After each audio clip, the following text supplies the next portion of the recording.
8 de abril del año 2024, con varios temas de conversación, temas nacionales, temas internacionales, y bueno, con temas de arrastre además que provienen de este fin de semana que estuvo muy intenso en materia noticiosa. Saludamos de entrada, como cada día, a la editora general de nuestro departamento de prensa, Monserrate Rolano. ¿Cómo estás, Monse? Buenos días. Muy buenos días. Y a nuestros panelistas, la socióloga, investigadora, coordinadora del Observatorio de Género y Equidad, panelista de Radio Universidad de Chile, Teresa Valdés. Tere, buenos días, gracias por estar acá. Hola, muchísimo gusto estar nuevamente aquí y también con Tomás. Sí, pues es completamente recíproco y misma cosa. Entre sociólogos además, el director ejecutivo de la Fundación Rumbo Colectivo, Tomás Leighton, que también lo es. Tomás, bienvenido.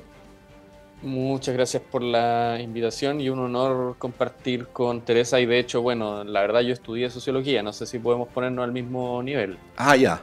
Muy bien. Sí, pues hay una brecha generacional ahí también, así que es parte también.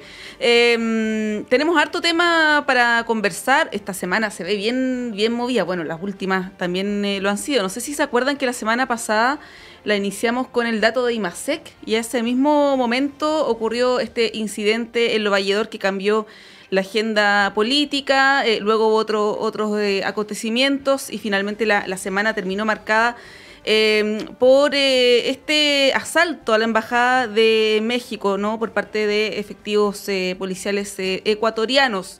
Queremos hablar de eso, pero antes, si me permiten, muy breve, dar una noticia que se dio a conocer en los últimos minutos respecto de la inflación. El último IPC, el IPC de marzo, que se ubicó dentro de las expectativas. Había analistas que planteaban que podía ser un aumento de un 0,8, 0,9, bueno, fue un 0,4% el IPC de marzo y con esto el dato anual llega a 3,7%. No es una noticia positiva, pero tampoco es negativa porque está dentro de las expectativas, digamos, más bajas, ¿no? De la inflación, por lo tanto, es una noticia que vamos ahí a seguir también ahondando en los próximos minutos y también en las próximas ediciones de Radioanálisis. Ahora queremos partir con el tema internacional del momento, ¿no? Ecuador y México. México decidió, el gobierno mexicano decidió acudir a la Corte Internacional de Justicia por este asalto a su embajada.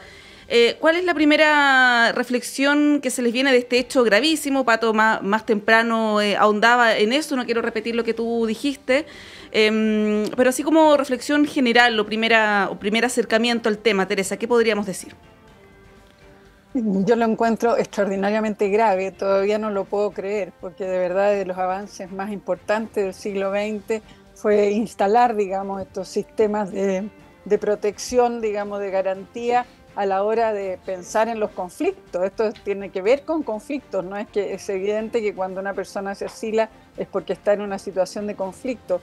Y el sistema internacional y la Convención de Viena ha previsto precisamente cómo se mantienen las relaciones internacionales, y estamos hablando desde 80 años, de muchos años, ¿no es cierto?, cómo se sostienen las relaciones internacionales para garantizar condiciones de negociación, de conversación, para los conflictos, precisamente. Entonces esto es la negación misma, es efectivamente invadir territorio mexicano. Eso es porque la embajada es territorio mexicano. Entonces, a mí lo que más me preocupa es esta sensación de que desde distintos lados, distintos momentos, se avanza, se corre los límites sobre lo que es una arquitectura que nos ha dado, digamos, condiciones de negociación imperfectas, por supuesto imperfectas, pero condiciones, digamos, para la sustentabilidad de la humanidad, porque finalmente el tema es la humanidad. Por eso a mí no me sorprende que haya sido las reacciones unánimes, el secretario general de Naciones Unidas, todos los gobiernos, incluido Milei, ¿no es cierto?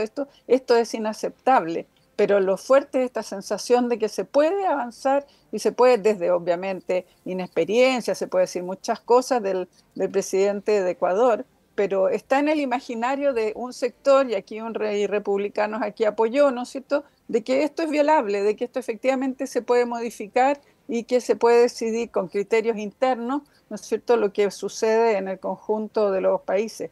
Uno puede decir que Israel, uno puede sacar muchas otras consecuencias, pero acá en América Latina, ¿no es cierto?, esto es algo extraordinariamente grave.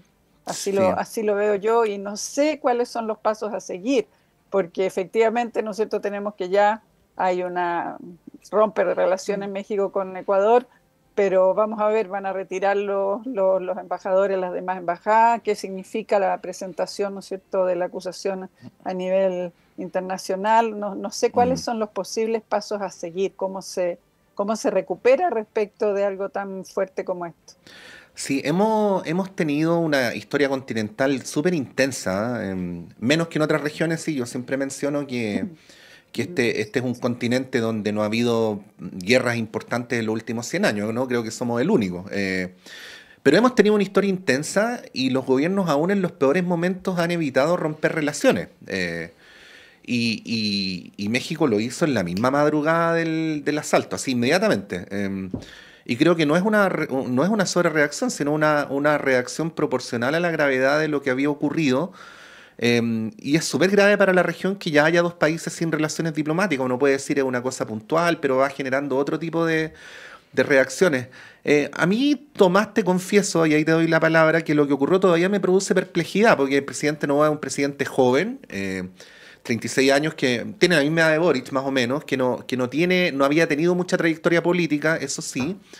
Y yo pensaba dos cosas, decía, si el presidente Novoa sabía la gravedad de lo que estaba haciendo, es muy grave. Y si no lo sabía, es tan o más grave, ¿no? Pero bueno, es curioso como de un momento a otro Ecuador quedó en el centro de la atención internacional y me atrevería a decir en el centro del repudio internacional, ¿no? ¿Cómo ves eso? No, es interesante la manera en que lo pones comparando la juventud de Noboa con el presidente Boric. ¿Por qué? Porque, y con esto, digamos, me van a retar los colegas de los centros de pensamiento ligados al correísmo, pero es cierto que el correísmo en Ecuador ha ocupado el argumento de la inexperiencia y la juventud de Noboa para explicar las decisiones que ha tomado. Ujú. Yo creo que es un mal argumento porque es el mismo argumento que ocupa la derecha acá para criticar la gestión gubernamental que tenemos hoy día con el gobierno actual. Lo que está de fondo es preguntarnos por qué hemos podido asegurar la convivencia pacífica entre los países latinoamericanos en estos últimos 100 años, ¿cierto? Ujú. Y la respuesta es porque el derecho internacional ha sido, ¿cierto?, la norma de conducta de los estados en sus relaciones recíprocas y específicamente las que regulan la protección, el respeto a toda prueba, ¿cierto? Y la inviolabilidad de los locales de las misiones diplomáticas y de las oficinas consulares, como está bien estipulado en la Convención de Viena sobre Relaciones Diplomáticas, ¿cierto? Y en la Convención de Viena sobre Relaciones Consulares en los años 60. Incluso antes, en la Convención sobre Asilo Territorial de 1954, como bien citó la Cancillería en su comunicado del fin de semana.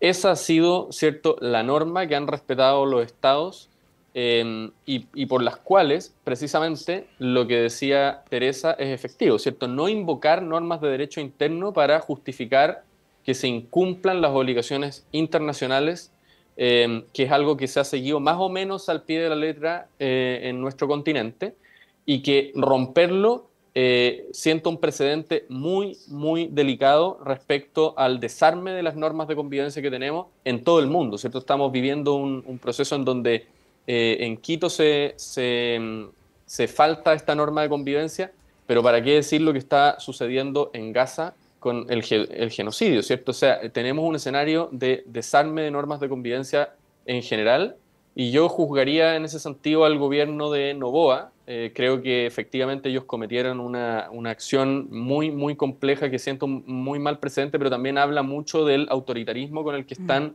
intentando controlar la situación de inseguridad que viven allá y que no da los resultados adecuados, ¿cierto? Porque si uno se fija, en realidad esto es un clásico de gobiernos que han perdido el control al interior, recurrir a conflictos de política exterior. Eso es lo que está haciendo Noboa. Y lo que a mí me preocupa es que es un manual que podría seguir Javier Milei, ¿cierto? Que constantemente, por ejemplo, entra en conflicto con otros mandatarios, tratándolos de delincuentes, de asesinos, como el caso de su referencia a Gustavo Petro, y que son inclinaciones odiosas para poder construir un consenso interno y ganar tiempo por su mala gestión al interior, ¿cierto? Y bueno, y lo último que quería decir, ¿cierto? Es que claro, o sea, el precedente acá es muy sensible para nosotros, ¿cierto? O sea, en 1984 el dictador Pinochet concedió un salvoconducto diplomático para que 4 miembros del MIR, ¿cierto?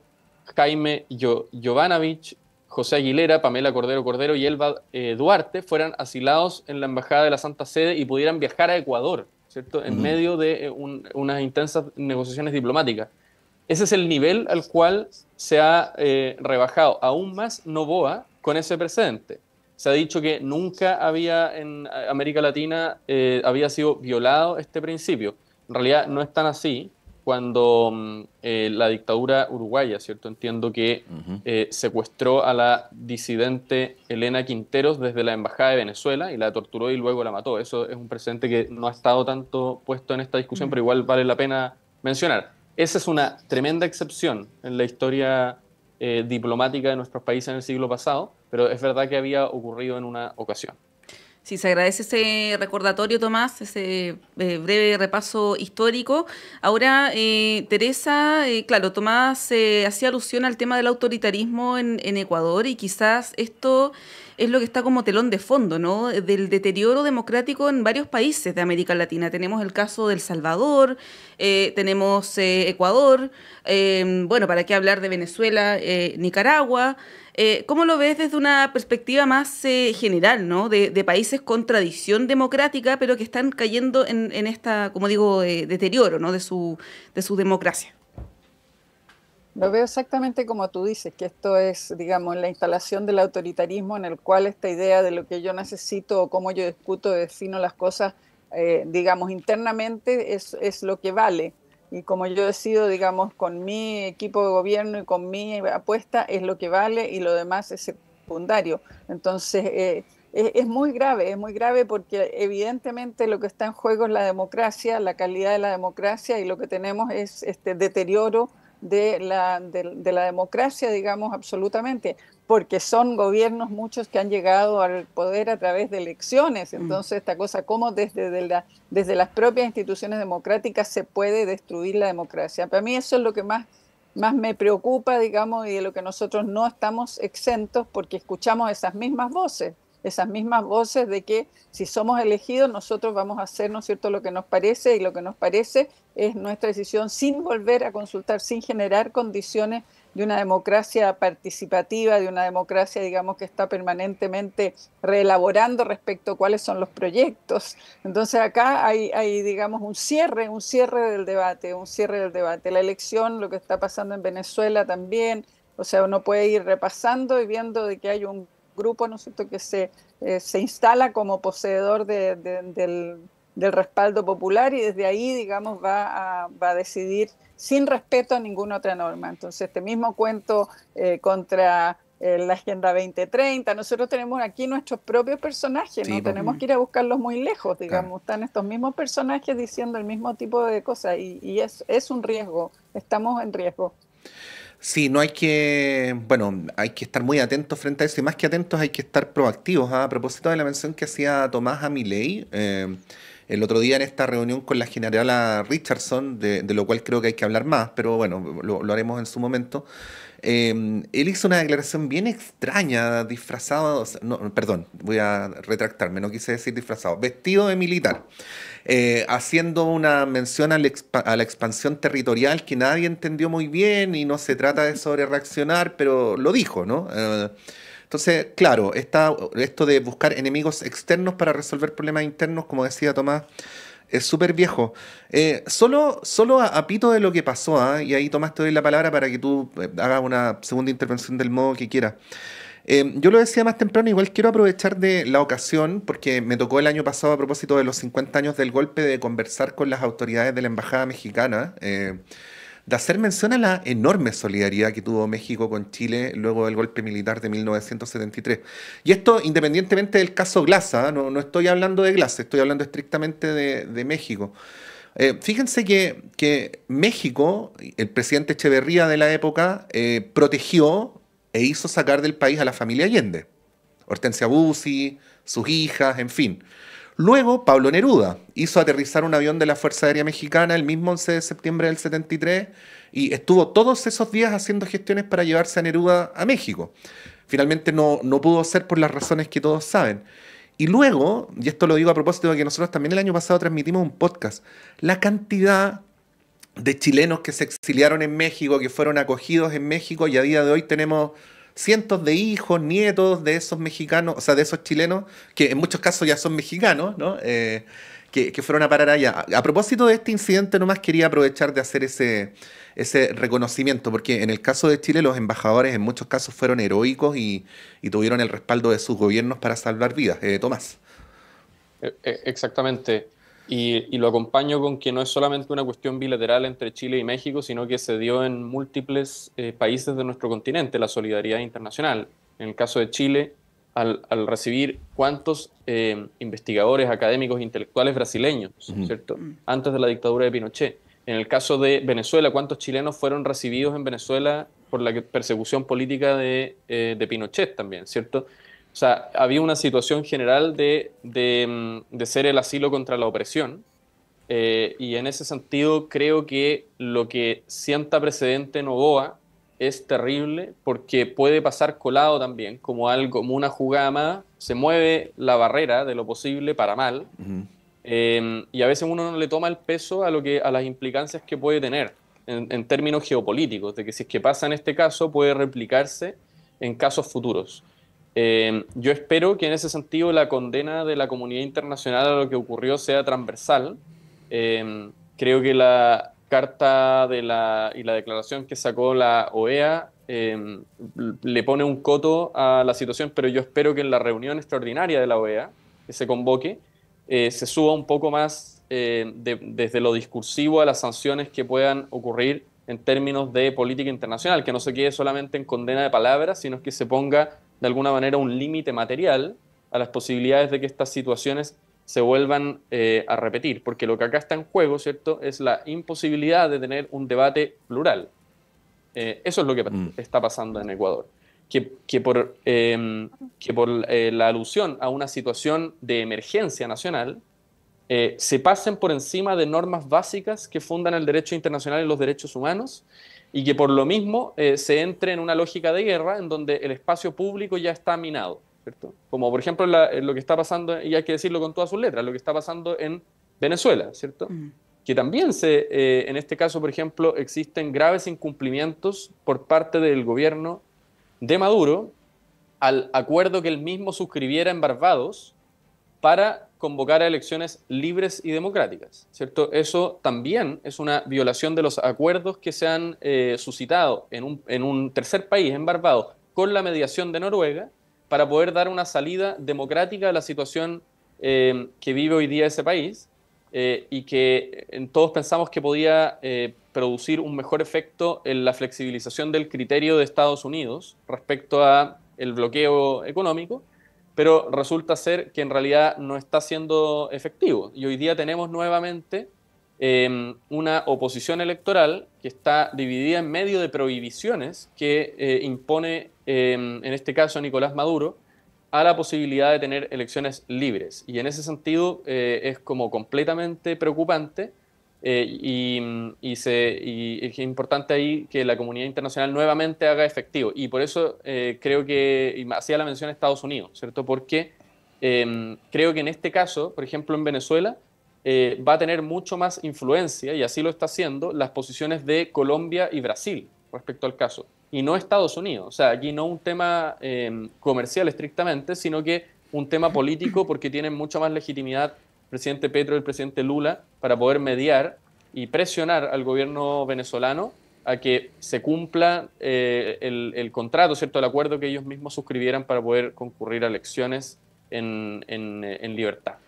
Sí, es bien impresentable lo que está pasando en Venezuela, bien indefendible, la verdad, ¿no? No solamente esto que mencionas, Tomás, del acuerdo de Barbados, del incumplimiento, sino una ley que está próxima a aprobarse, que es la ley contra el fascismo, que en la práctica proscribe a la oposición y, desde mi perspectiva, pone a Maduro en la categoría de dictador. Esa es una apreciación personal. Vamos a estar hablando después del panel. Vamos a tener una entrevista respecto de este tema. Los quiero llevar al ámbito nacional. Podemos retomar después de la pausa. con lo que va a pasar en 7 días más, el 15 de abril, con la elección de la presidencia de la Cámara. Hemos hablado harto las últimas semanas de eso, del posible veto del Partido Comunista, de la composición de la Cámara, del rompimiento de los acuerdos. Pero hay una derivada de esto que es el rol del comité político y particularmente del ministro Elizalde, que ha sido criticado. Hoy día viene en un artículo en el Mercurio la opinión de algunos parlamentarios oficialistas. Bueno, está Erika Edo, está Raúl Soto y no recuerdo otros. Se suman al senador Pedro Araya la semana pasada, que plantean que debiera haber un cambio en el equipo si es que el oficialismo, el gobierno pierde la presidencia de la Cámara, que es lo más probable, ¿no? Podría aventurarme a decir que es un 90% probable que eso ocurra. Teresa, ¿cómo ves ese escenario de un gobierno tratando de imponer su agenda con las dos presidencias de la Cámara en manos de la oposición y un ambiente bastante hostil, ¿no?, en ambas corporaciones? ¿Cómo lo analizas? A ver, a mí me parece terrible esto que decir de que el gobierno está tratando de imponer una agenda. En realidad es una agenda que no es del gobierno, digamos, es una agenda que tiene un tremendo respaldo y sobre todo que es tan necesaria, digamos, que lo que se están proponiendo son reformas de urgencia para la población. Entonces me parece terrible cuando se reduce el debate y se reduce el tema a cuánto si va a tener la fuerza para poder avanzar con su proyecto de ley o simplemente lo vamos a bloquear. Entonces, ¿qué le ofrecemos a la ciudadanía? Le estamos diciendo, mire, realmente da lo mismo por quién usted vote, porque resulta que llegada la hora del Parlamento, si cambian de partidos, porque lo que tenemos el escenario más dramático es cómo se trasladaron de partido personas que fueron elegidas para un propósito, votadas por la ciudadanía para un propósito, y después se trasladan, ¿no es cierto? Y entonces la correlación de fuerza, que lo único que importa es la correlación de fuerza en el Parlamento, va a ser que todo lo que usted votó y todo lo que usted le ofrecieron y que usted planteó no va a ser posible. Entonces a mí mirado desde la ciudadanía me parece terrible, terrible, y por eso no es raro, digamos, también de que en la encuesta Criteria tengamos este rechazo a la oposición, porque se está dejando de lado no la agenda del gobierno, se está dejando de lado lo que la población necesita. Entonces es un... ¿qué me parece? Me parece dramático, me parece gravísimo, me parece que se diluye, digamos, se vacía de contenido la democracia, y que la responsabilidad que tienen los partidos al desconocer un acuerdo es tan grave como lo que está haciendo Noboa con invadir, digamos, una embajada. Es gravísimo, es extraordinariamente grave. Entonces, casi que no me da para decir, bueno, ¿y entonces qué hace el gobierno? Bueno, va a tener que seguir negociando. Tú dices, va a cambiar el gabinete, va a tener de nuevo otra situación en que nuevamente, ¿qué más puedes negociar con una oposición, digamos, que va a decir que no a todo? Es decir, bueno, demos vuelta al programa y no gobernemos, hagamos lo que quiere la derecha. Están generando las condiciones para una conflictividad social enorme, porque no se agota las necesidades de la población en la seguridad. Y mira, más grave aún, la sensación de corrupción de la política, porque esto es corromper la política, es lo más grave, porque entonces ¿a qué nos lleva? A tener pasado mañana un liderazgo de que la casta, que se vayan todos, digamos. ¿A dónde nos lleva? ¿A dónde nos lleva, digamos, este proceso en el cual se están involucrando actores que deberían ser políticamente responsables? Sí, vamos a ir a la pausa, Tomás, luego a la vuelta contigo. Dejo alguna idea instalada. Debo reconocer que, pero bueno, siempre esto puede deberse a la miopía del periodista en cuestión, ¿no? No logro entender muy bien cuál es la agenda de los diputados que culpan al gobierno de lo que está ocurriendo en la presidencia de la Cámara, más allá de que pueda haber críticas a la gestión de Elizalde. O sea, la Cámara de Diputados ya es muy difícil de gestionar per se. No sé qué ministro secretario general de la presidencia está, salvo, qué sé yo, Mandrake o alguien así con virtudes milagrosas, podría ordenar aquello. Claro, pero además generando una instancia pública donde se vuelve a debilitar el gabinete y en donde seguramente van a venir el día de hoy dirigentes de derecha pidiendo cambio de gabinete, ¿no? Esto lo digo más bien en términos como de la gestión política, la orientación de la agenda, más allá de que, insisto, se puede criticar o no la gestión que ha tenido Elizalde en el tema. Simplemente recordar que este gobierno ha tenido hartos cambios de gabinete desde que empezó y eso siempre implica distraerse un poco de las tareas de gobierno. Bueno, son las 9, vamos a un breve alto y retomamos la conversación.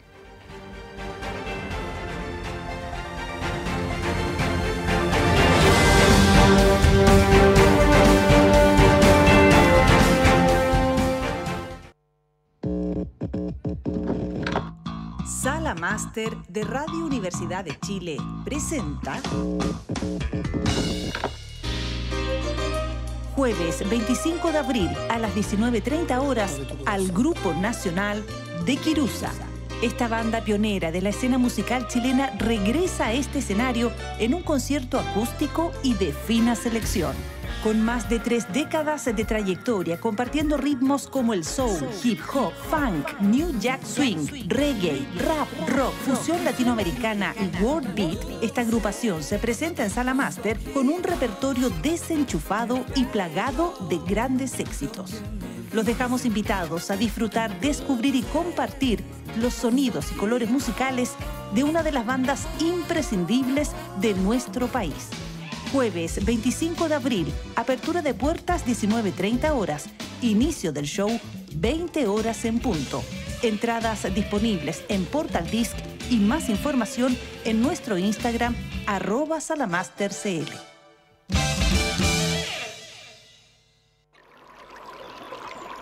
Aguas Trayén o Cascada en Mapudungún es la mejor agua purificada con tecnología de última generación. Para más información, visite su página web www.aguastrayen.com.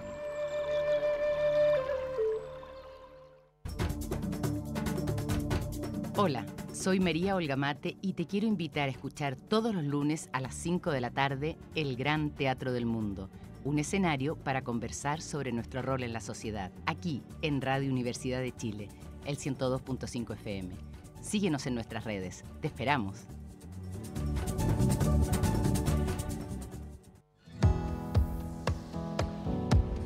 ¿Pensabas que la sexualidad era solo cosa de jóvenes? Las Vueltas de la Vida, un programa que desafía los estereotipos y nos invita a explorar la sexualidad en las personas mayores. Únete a la conversación con el doctor en Ciencia de la Educación Médica, Johnny Acevedo Ayala, un experto. Las Vueltas de la Vida narra las experiencias, pensamientos y emociones en torno a la sexualidad en la etapa dorada de la vida. Martes a las 11 horas en el 102.5 FM y radio.uchile.cl. Prepárate para una mirada sincera y reveladora sobre un tema que nos concierne a todos y todas.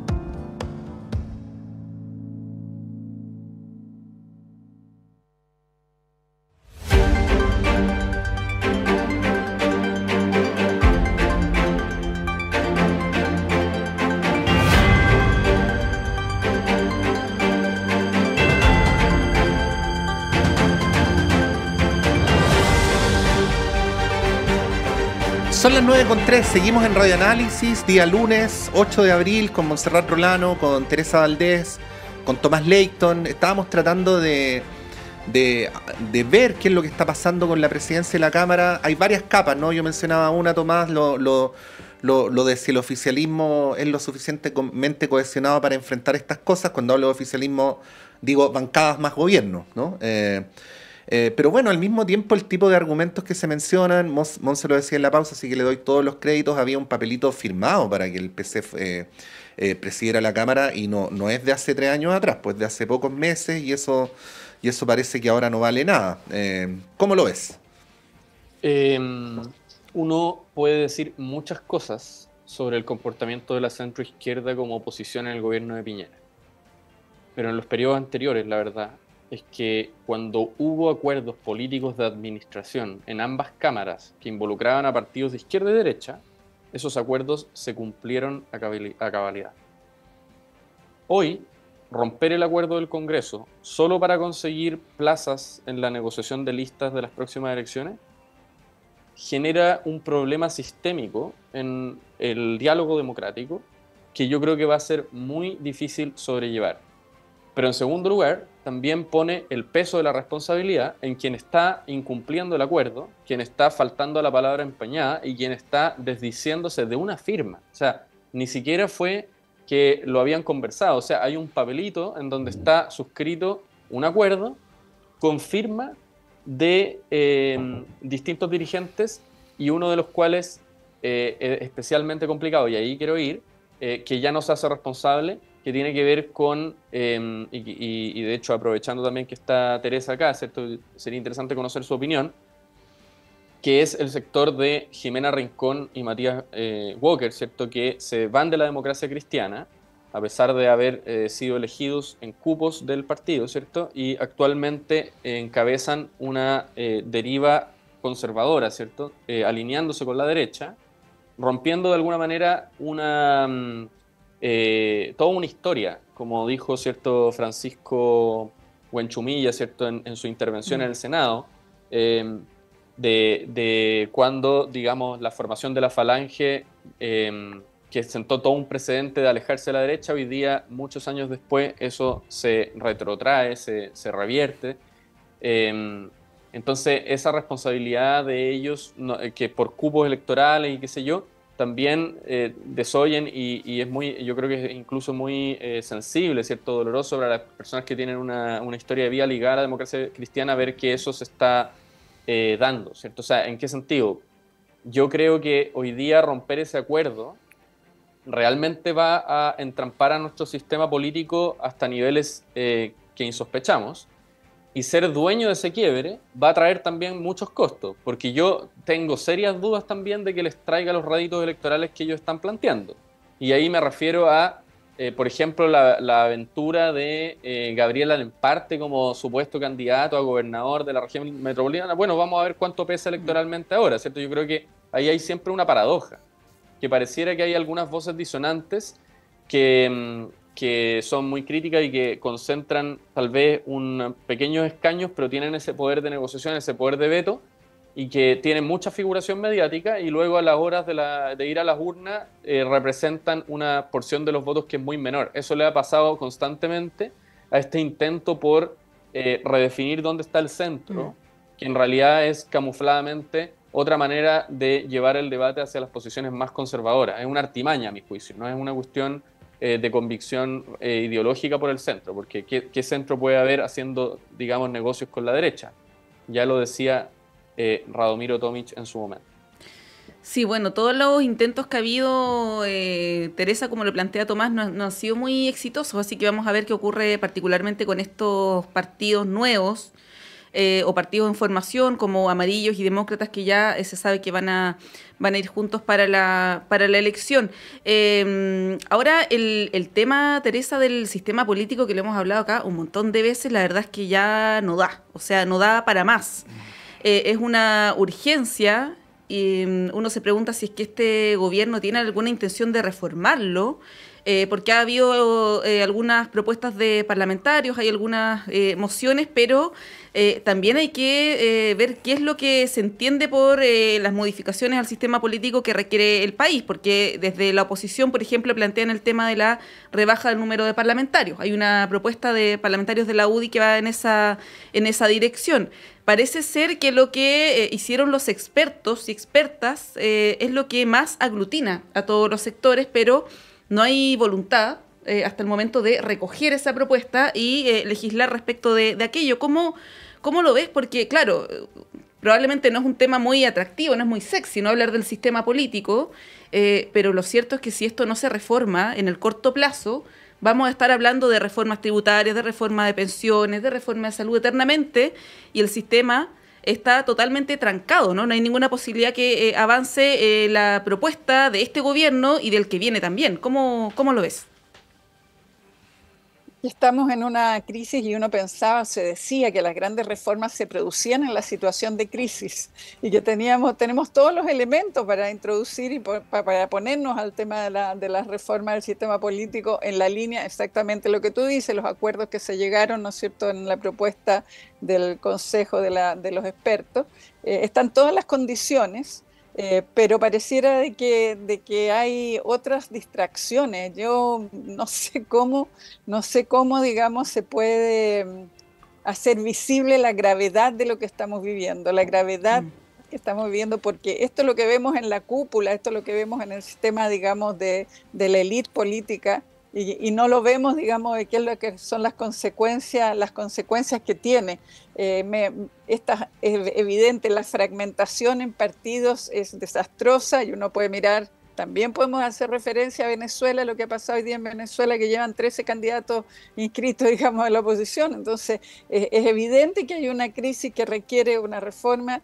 El tema es quién tiene el liderazgo y quién tiene la fuerza como para decir es el momento, porque pareciera que la crisis como que ya no se nota, porque se notó, ¿no es cierto?, con el estallido, se notó a la hora de la convención, y ahora pareciera de que eso es secundario, y la verdad es que es muy grave, y a mí me parece que esto está ligado con el tema de la corrupción de la política, o sea que al final hay intereses particulares, digamos, que se satisfacen y pueden avanzar a pesar de esta crisis, y por lo tanto se imponen por sobre lo que es cautelar el conjunto del sistema. Entonces están todas las instituciones digamos, con baja aprobación, descrédito, la desconfianza y todo, y pareciera que es más importante hoy día estemos peleando por las candidaturas en las comunas, o es más importante, ¿no es cierto?, también el tema de la seguridad, que es muy importante, pero entonces se pierde de vista de que estamos en una situación de tal magnitud de gravedad que requiere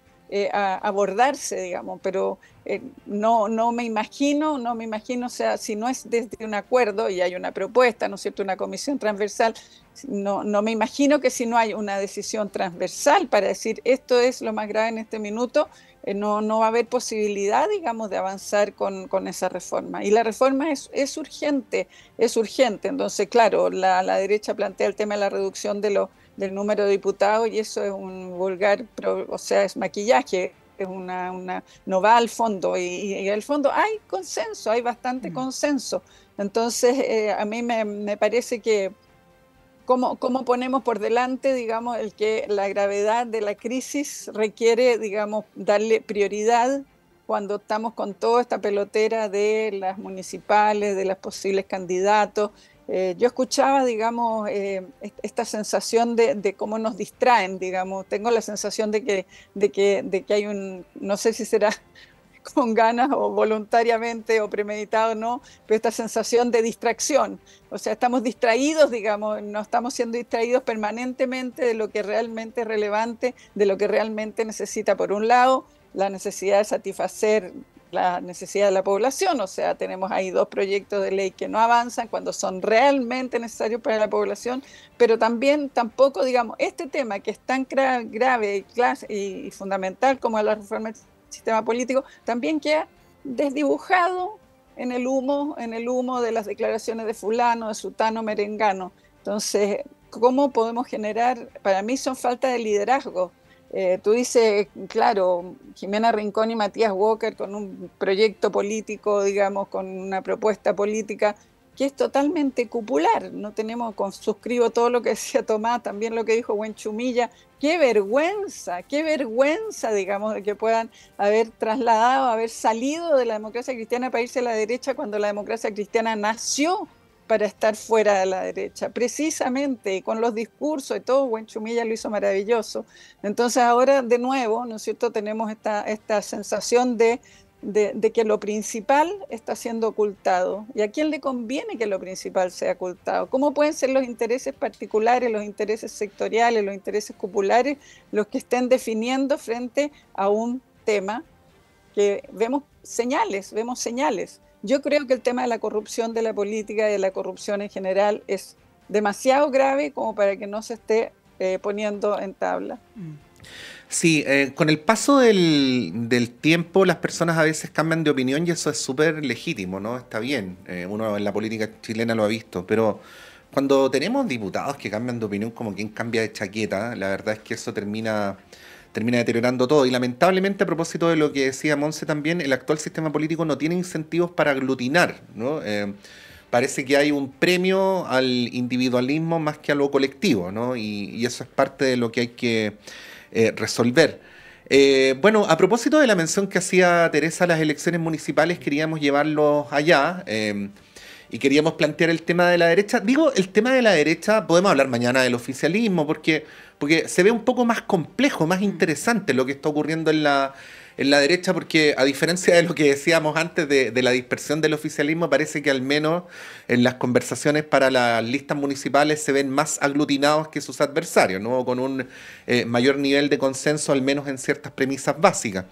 Y lo de la derecha tiene varias aristas, lo conversábamos más temprano, Tomás, con Rodrigo Pérez de Arce. Primero, esta manera en que se produjo la bajada de Daniela Peñalosa, que fue algo así como un autonombramiento de Marcela Cubillos, que nadie lo pudo contrarrestar.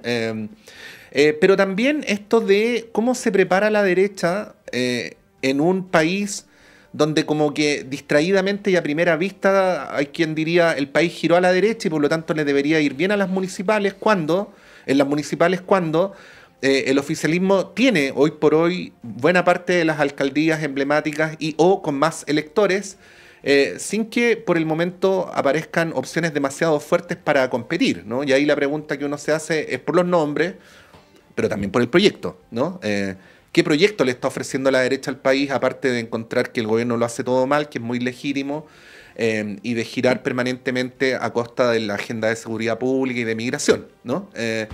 ¿Cómo es el momento que está viviendo el sector? Voy a ir a las municipales muy pronto porque es un tema que me interesa muchísimo y que estamos trabajando entre los centros de estudio de la centroizquierda. Solamente quería decir una cosa muy pequeña sobre el sistema político, ¿cierto? Que hay un problema de base en pensar una reforma del sistema político cuando quienes la van a llevar a cabo son incumbentes. No podemos dejar de lado eso. Yo no estoy diciendo que haya que convocar a un nuevo proceso constituyente. Estoy en desacuerdo con la manera en que lo planteó la diputada Orsini hace una semana atrás. Tengo que decirlo, es de mi sector, pero no estoy de acuerdo con eso. La política, digamos, la gente sigue pensando que la política no sirve para nada. Pero ya está claro que la vía constitucional no convence esta vez para hacer la vía de solución a ese problema. Entonces, ¿cómo le hacemos un contrapeso al tema de que sean incumbentes los que proponen una reforma al sistema político? Bueno, yo creo que dos cosas. En primer lugar, pensar una reforma sistémicamente, o sea, que no se vaya destrabando una negociación punto por punto, sino que se piense el sistema político como un sistema que si es que toma una decisión respecto a incentivos por un lado, tenga un contrapeso por el otro. Eso es muy importante en una negociación de este tipo. Y segundo, que se haga con evidencia. Invito en ese sentido a revisar la carta de la Asociación Chilena de Ciencia Política al respecto. Si los cientistas políticos no son parte del debate, vamos a tener serios problemas con la propuesta. Ahora, yendo a lo municipal, bueno, lo que pasa es que esta elección municipal reviste una importancia sin igual, ¿cierto? O sea, se da en un completo nuevo juego electoral, con el nuevo electorado, ¿cierto? Tenemos voto obligatorio, aquí van a haber resultados que podrían llegar a ser sorpresivos. En segundo lugar, en general la municipal proyecta la siguiente presidencial, la centroizquierda es hegemónica en términos de gobiernos locales, ¿para qué decir de gobernadores regionales? Entonces es muy probable que se disminuya la hegemonía, básicamente porque hay mucho que perder. O sea, digamos, es muy probable que se disminuya el número de plazas que tienen las distintos cargos de representación local. Pero también puede seguir cursando, creo yo, una reestructuración de la correlación de fuerzas del oficialismo, ¿cierto? O sea, lo que pueda pasar en Maipú es muy clave, ¿cierto? O sea, un alcalde del Frente Amplio que a través de llevar adelante las ideas del Frente Amplio con una buena gestión, no separando gestión e idea, sino que, digamos, tener éxito en recuperar la Plaza Maipú no es una cuestión de pura gestión. O sea, hay una apuesta por recuperar espacios públicos y quitarle espacio al crimen organizado o a otros problemas del ámbito delictivo, el comercio ambulante, etcétera, y recuperarla para los vecinos, solucionar el problema del agua.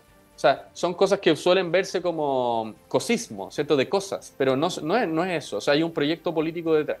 Si es que, o sea, yo creo que los resultados de esa elección en particular, de lo que se juega con la reelección del alcalde Bodanovich, también puede empezar muchísimo en la correlación interna de la centroizquierda y también del futuro, ¿cierto? O sea, ¿cuáles van a ser los alcaldes y alcaldesas del futuro que propone la derecha? No está claro. Al revés, lo que se está mostrando es que recurren a concentrar sus mejores elementos en las comunas donde suelen tener el mayor apoyo, que son las comunas del sector oriente, y además lo hacen con políticos long standing, ¿cierto? O sea, como gente que viene desde muchos años haciendo, ocupando cargos y de representación, y en ese sentido me refiero a Cubillo, ¿cierto? En Las Condes.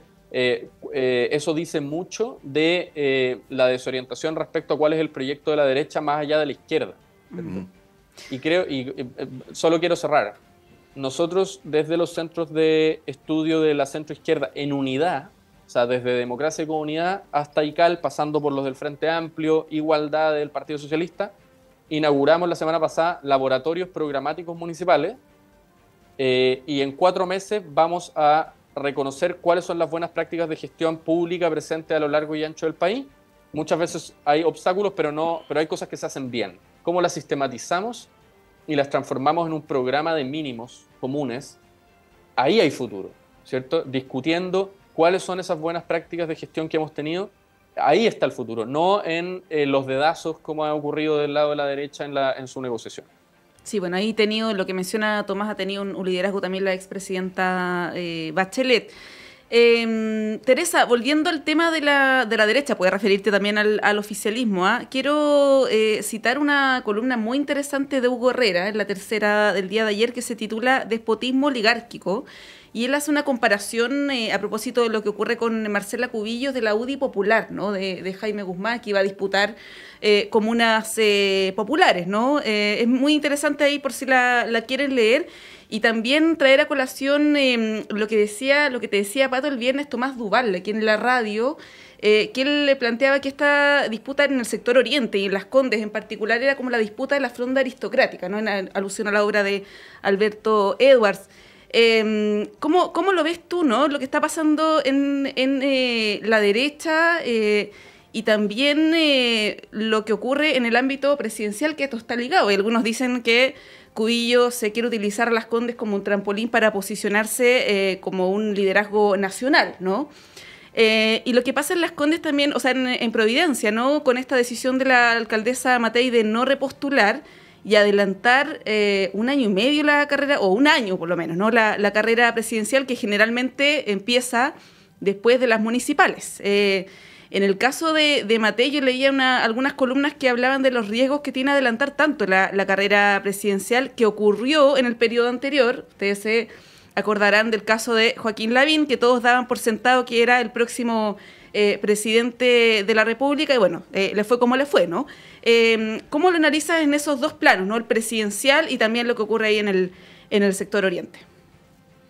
Yo estoy totalmente de acuerdo con que estamos frente a la fronda aristocrática y a la pelotera de la fronda aristocrática, porque es en las comunas donde además el nepotismo es algo habitual, digamos, las comunas más ricas, donde se contratan asesores y todo, y entonces es un tema de la fronda aristocrática. Y cuando uno mira también lo que pasa con Osandón, o sea, podemos ir mirando, y que esté recurriendo a la derecha de esa manera a figuras antiguas evidentemente muestra, digamos, de que no tienen otras posibilidades, digamos, por la manera en que se desarrolla la política en la derecha, digamos, que no es a través de generar, digamos, organización, tejido, propuestas ni nada, sino que es mucho más en términos de grandes afirmaciones muy ideologizadas, digamos, y centradas en la seguridad.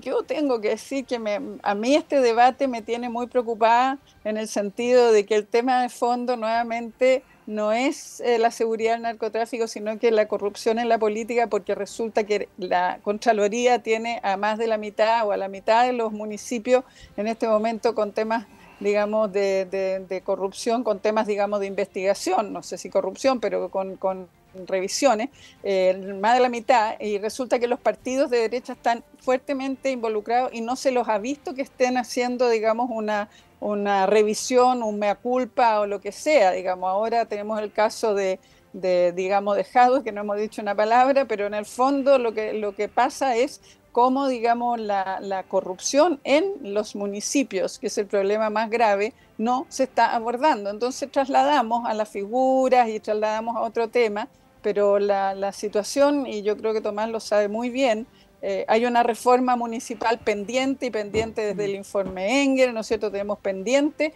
que ahí hay un problema y gran parte cuando uno piensa toda esta preocupación por el crimen organizado, el narcotráfico, eso tiene un correlato con un tema que es la corrupción y es lo que los gobiernos municipales han estado haciendo. ¿Por qué le interesa tanto a la derecha? Porque también tiene cajas pagadoras, se han sido cajas pagadoras, ¿no es cierto?, en Vitacura, en Las Condes, en Lo Barnechea, cajas pagadoras. Entonces, y como no hay alternancia en el poder, porque siempre son los alcaldes de otro signo cuando llegan los que destapan lo que hay atrás, que en esas comunas no ha ocurrido.